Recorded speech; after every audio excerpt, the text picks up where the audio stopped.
بسم اللہ الرحمن الرحیم۔ السلام علیکم۔ باب نمبر 3، پاکستان کی آب و ہوا، صفحہ نمبر 18۔ پڑھائی صفحہ نمبر 21۔ موسم سرما کی ہوائیں۔ دسمبر، جنوری اور فروری کے مہینوں میں سورج کی شعاعیں پاکستان کے علاقوں پر ترچھی پڑتی ہیں۔ زمینی علاقہ کی ہوا سرد ہو کر ٹھنڈی اور بھاری ہو جاتی ہے۔ اس کے برعکس سمندر کا پانی گرم ہوتا ہے، اس لیے وہاں کی ہوا نسبتاً گرم اور ہلکی ہوتی ہے۔ چونکہ یہ ہوائیں خشکی کی طرف سے آتی ہیں، اس لیے ان میں نمی نہ ہونے کی وجہ سے بارش نہیں ہوتی۔ یہی وجہ ہے کہ پاکستان کا موسم سرما سرد اور خشک ہوتا ہے۔ صفحہ نمبر 22۔ گرد باد۔ کئی دفعہ بعض جگہوں پر ہوا دائروں کی شکل میں بھی چلتی ہے، جسے ہم بگولا کہتے ہیں، لیکن اگر یہ دائرے کئی کلومیٹر تک پھیلے ہوئے ہوں تو انہیں گرد باد کہتے ہیں۔ بعض اوقات کسی خاص مقام پر تیز دھوپ کی وجہ سے درجہ حرارت بڑھ جاتا ہے تو وہاں ہوا کا دباؤ کم ہو جاتا ہے، لیکن اس کے مقابلے میں ارد گرد کے علاقہ میں ہوا کا دباؤ زیادہ ہوتا ہے۔ ایسی صورت میں ہوائیں کم دباؤ والے علاقہ کی طرف سے تیزی سے چلنا شروع کر دیتی ہیں۔ یہاں پہنچ کر ہوائیں گرم ہو کر اوپر کی طرف اٹھتی ہیں اور ٹھنڈی ہو کر بارش برساتی ہیں۔ ایسی بارش کو گرد بادی بارش کہتے ہیں۔ اہم معلومات۔ صوبہ بلوچستان میں موسم سرما میں ہونے والی بارش بحیرہ روم کے علاقہ میں بننے والے گرد باد سے ہوتی ہے۔ لوگوں کے رہن سہن پر آب و ہوا کے اثرات۔ آب و ہوا لوگوں کے رہن سہن پر اثر انداز ہوتی ہے۔ موسم گرما میں جب سخت گرمی پڑتی ہے تو لوگ گرمی سے بے حال ہو جاتے ہیں، ہلکی پھلکی غذا کھاتے ہیں اور باریک سوتی کپڑے پہنتے ہیں۔ ان دنوں لسی، کانجی، ستو کا شربت جیسے مشروبات، پانی اور برف کا استعمال بڑھ جاتا ہے۔ انسان، جانور اور پرندے سب سایہ دار جگہوں میں دوپہر گزارتے ہیں۔ موسم سرما میں میدانی علاقہ جات میں سخت سردی تو نہیں پڑتی، مگر گرم علاقہ میں رہنے کی وجہ سے لوگوں کو سردی زیادہ محسوس ہوتی ہے۔ لوگ موٹے اور گرم کپڑے پہنتے ہیں۔ ان دنوں چائے، گوشت کی یخنی اور قہوہ کا استعمال عام ہو جاتا ہے۔ آب و ہوا کا اثر لوگوں کی صحت پر بھی پڑتا ہے۔ پاکستان کے بڑے بڑے شہروں کی فضا وہاں کی صنعتوں اور ذرائع آمد و رفت کے دھوئیں کی وجہ سے خاصی آلودہ ہو رہی ہے، جس سے لوگوں کی صحت پر برے اثرات پڑ رہے ہیں۔ موسم کو خوشگوار بنانے کے لیے ہمیں مزید درخت لگانے کی ضرورت ہے۔ اس مقصد کے لیے دریاؤں، نہروں، سڑکوں اور ریلوے لائنوں کے کناروں پر درخت لگائے جا سکتے ہیں۔ صفحہ نمبر 23۔ پاکستان کے مختلف خطوں کی آب و ہوا۔ پاکستان کے مختلف طبعی خطوں کی آب و ہوا کی وضاحت ذیل میں کی گئی ہے۔ سرد آب و ہوا کا شمالی اور شمال مغربی پہاڑی خطہ۔ اس خطہ میں پاکستان کے تمام شمالی اور شمال مغربی پہاڑی علاقہ جات شامل ہیں۔ یہاں موسم میں سرما شدید سرد ہوتا ہے اور عموماً برف باری ہوتی ہے۔ پاکستان کے اس خطہ میں تمام بلند پہاڑی علاقے شامل ہیں، جن میں سوات، چترال، کوست سفید، وزیرستان، کوہ سلیمان، مری اور ہزارہ کے علاوہ کوئٹہ اور صوبہ وغیرہ شامل ہیں۔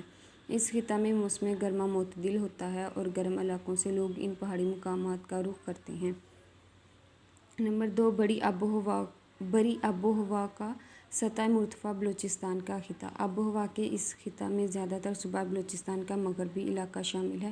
موسم سرما کے دوران جنوری اور فروری کے مہینوں میں کم بارشیں ہوتی ہیں۔ یہاں عموماً مئی سے ستمبر تک موسم گرم رہتا ہے اور گرد آلود ہوائیں چلتی ہیں۔ اس سارے علاقہ میں سوائے اونچے اونچے پہاڑوں کے موسم گرما میں گرمی ہوتی ہے۔ نمبر 3، شدید آب و ہوا کا شمالی میدانی خطہ۔ اس خطہ میں زیادہ تر پنجاب اور سندھ کے میدانی علاقے شامل ہیں۔ یہاں موسم گرما شدید ہوتا ہے۔ موسم سرما میں درجہ حرارت میں خاصی کمی آ جاتی ہے۔ یہاں فروری اور مارچ کے مہینوں میں موسم خوشگوار ہوتا ہے۔ جون، جولائی اور اگست کے مہینوں میں لاہور، فیصل آباد، خوشاب، سیالکوٹ، گجرات، گوجرانوالہ، جہلم اور راولپنڈی وغیرہ میں مانسون کی بارشیں ہوتی ہیں۔ نمبر 4، معتدل آب و ہوا کا ساحلی خطہ۔ اس خطہ میں سندھ اور بلوچستان کے سمندر کے قریب کے علاقے شامل ہیں۔ یہاں آب و ہوا سارا سال تقریباً گرم مرطوب رہتی ہے۔ ہوا میں نمی کی مقدار زیادہ رہتی ہے۔ یہاں موسم گرما شدید نہیں ہوتا۔ عام طور پر اس ساحلی خطہ میں بارش نہیں ہوتی، مگر کبھی کبھار گرد باد کی وجہ سے موسلا دھار بارشیں ہوتی ہیں۔ صفحہ نمبر 24۔ انسانی سرگرمیوں کے آب و ہوا پر اثرات۔ انسان نے تمام شعبہ جات میں بہت ترقی کر لی ہے۔ اس کے علاوہ بڑھتی ہوئی آبادی کی رہائشی ضروریات کو پورا کرنے کے لیے زرعی زمینوں پر مکانات تعمیر کیے جا رہے ہیں۔ نیز درختوں کی کٹائی اور زمین کا استعمال بھی بدل رہا ہے۔ انسان ایندھن کی ضروریات کے لیے تیل، گیس اور کوئلہ استعمال کرتا ہے، جس کی وجہ سے ہوا میں کاربن ڈائی آکسائڈ گیس کی مقدار بڑھتی جا رہی ہے۔ اسی طرح ہمارے استعمال میں آنے والی گاڑیاں بھی دھواں چھوڑتی ہیں، جس سے فضا آلودہ ہو رہی ہے، درجہ حرارت زیادہ ہو رہا ہے اور کئی بیماریاں پیدا ہو رہی ہیں۔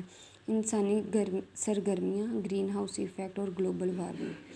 اسکول جاتے ہوئے راستے میں اگر کوئی پودوں کی نرسری نظر آئے تو آپ دیکھیں گے کہ کچھ پودے پولی تھین شیٹ سے بنے ہوئے کمروں میں اگے ہوتے ہیں، یہ گرین ہاؤس کہلاتے ہیں۔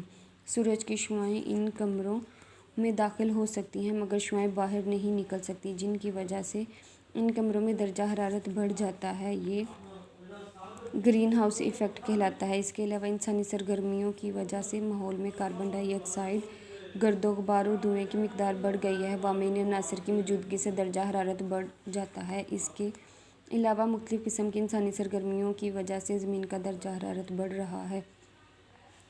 درجہ حرارت میں ہونے والا یہ اضافہ گلوبل وارمنگ کہلاتا ہے۔ آب و ہوا پر انسانی سرگرمیوں کے منفی اثرات کو کم کرنے کے طریقے۔ ماحول پر انسانی سرگرمیوں کے مضر اثرات کو کم کرنے کے لیے زیادہ سے زیادہ درخت لگانے اور سبزہ اگانا چاہیے۔ درخت اور سبزہ ہوا میں موجود کاربن ڈائی آکسائڈ کو کم کرنے میں مدد فراہم کرتے ہیں۔ اسی طرح دھواں چھوڑنے والی گاڑیاں ضروری مرمت کروانے کے بعد استعمال کی جانی چاہئیں تاکہ فضا میں آلودگی کو کم کیا جا سکے اور گاڑیوں میں ایسا ایندھن استعمال کیا جائے جو فضا کو آلودہ نہ کرے۔ آلودگی کے مسئلے سے نمٹنے کے لیے ماحول کو صاف رکھنا چاہیے تاکہ مختلف بیماریوں سے بچا جا سکے اور صنعتوں سے نکلنے والے آلودہ پانی کو ٹریٹمنٹ پلانٹ لگا کر صاف کیا جا سکتا ہے، اور اسی طرح دھوئیں کے نقصانات کو کم کرنے کے لیے مختلف آلات نصب کیے جا سکتے ہیں تاکہ ماحولیاتی آلودگی سے پیدا ہونے والی بیماریوں سے بچا جا سکے۔ مشقی سوالات، سوالوں کے جواب دیں۔ سوال نمبر 2، مونسون ہواؤں کے بارے میں مختصراً بیان کریں۔ جواب، صفحہ نمبر 20۔ موسم گرما کی مونسون ہوائیں۔ پورا پیراگراف کرنا ہے، اس کی پڑھائی پہلے ہو چکی ہے۔ سوال نمبر 2 کو کاپی پر لکھیں اور یاد کریں اور صفحہ نمبر 21 سے لے کے صفحہ نمبر 24 تک پڑھائی کریں۔